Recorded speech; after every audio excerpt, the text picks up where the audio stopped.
Comment avoir du charisme?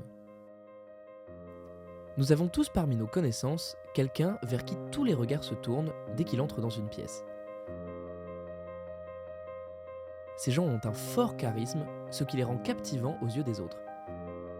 Et la bonne nouvelle est qu'il est tout à fait possible de devenir charismatique. Le charisme est une qualité qui est perçue par l'entourage d'une personne. Personne ne s'auto-proclame charismatique. C'est la perception qu'ont les autres d'une personne qui la rend charismatique.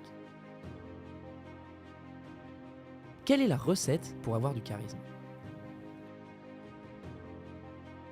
Concentrez-vous sur ce que vous aimez en vous-même. Il sera plus facile pour les autres de vous aimer s'ils voient que vous vous aimez vous-même. Il est parfois difficile d'embrasser pleinement la personne que l'on est, mais en connaissant vos forces, vos talents et ce qui vous rend unique, vous finirez par y parvenir. En faisant ressortir vos qualités, vous arrêterez de douter de vous.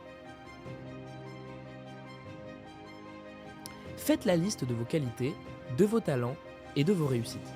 Vous pourriez aussi demander à vos proches de vous dire ce qu'ils aiment en vous. Faites ressortir vos traits préférés. Par exemple, pour attirer l'attention sur vos jolis yeux, maquillez-vous avec un bel œil de chat ou portez une jupe courte pour dévoiler vos jambes fuselées. Adoptez un état d'esprit positif. En étant positif, vous attirerez les gens à vous et leur donnerez envie d'être à vos côtés. Ayez un regard optimiste sur la vie. Recherchez le meilleur dans chaque situation et encouragez les autres.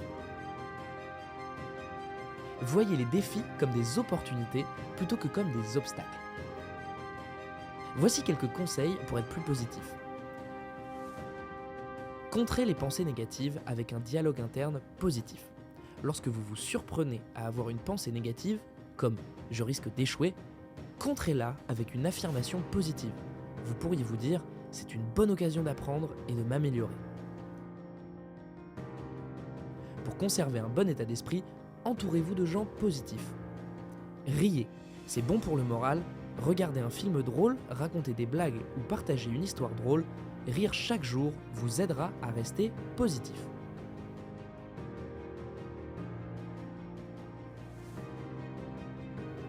Faites la liste des choses pour lesquelles vous éprouvez de la gratitude. Habillez-vous bien. Par la façon dont vous vous habillez, les gens pourront déterminer si vous êtes bien dans votre peau et se feront une première idée de vous.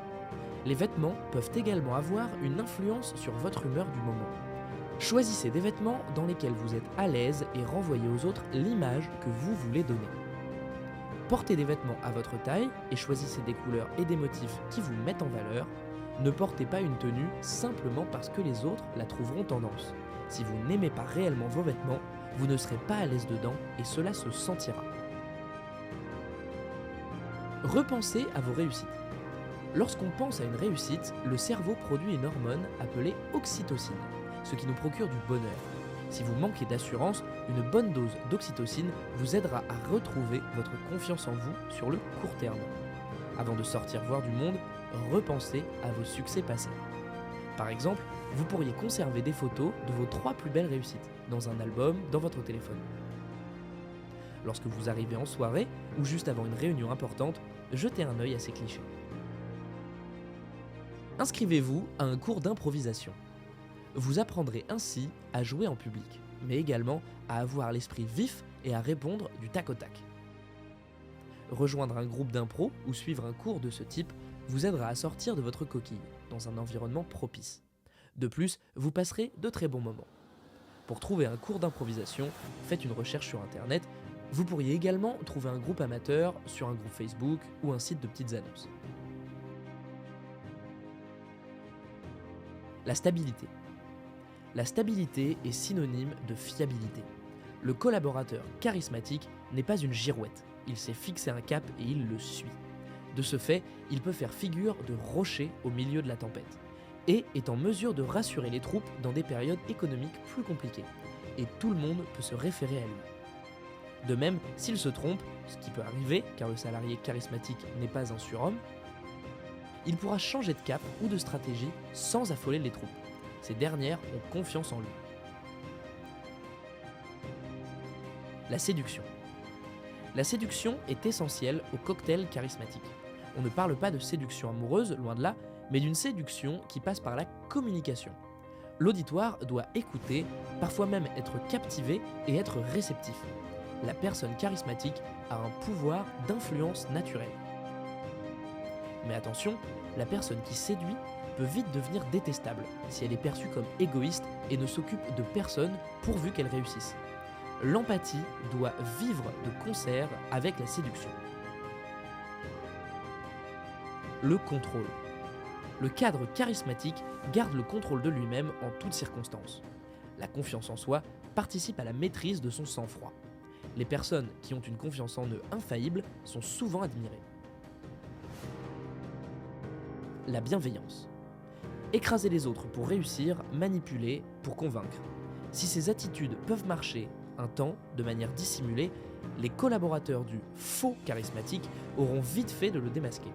Le charisme ne doit pas naître de l'écrasement d'autres collaborateurs. C'est pourquoi cultiver la bienveillance autour de soi est le meilleur atout pour avoir du charisme dans l'entreprise. Le savoir-faire. Mais toutes ces qualités qui fondent le charisme ne fonctionnent pas sans le savoir. Ils confèrent une estime collective que les autres qualités ne donnent pas forcément. La personne charismatique est complète professionnellement parlant. Elle possède aussi bien des savoir-faire que des savoir-être, mais elle ne se repose pas sur ses acquis. Continuer d'apprendre et de s'entraîner font partie de son quotidien.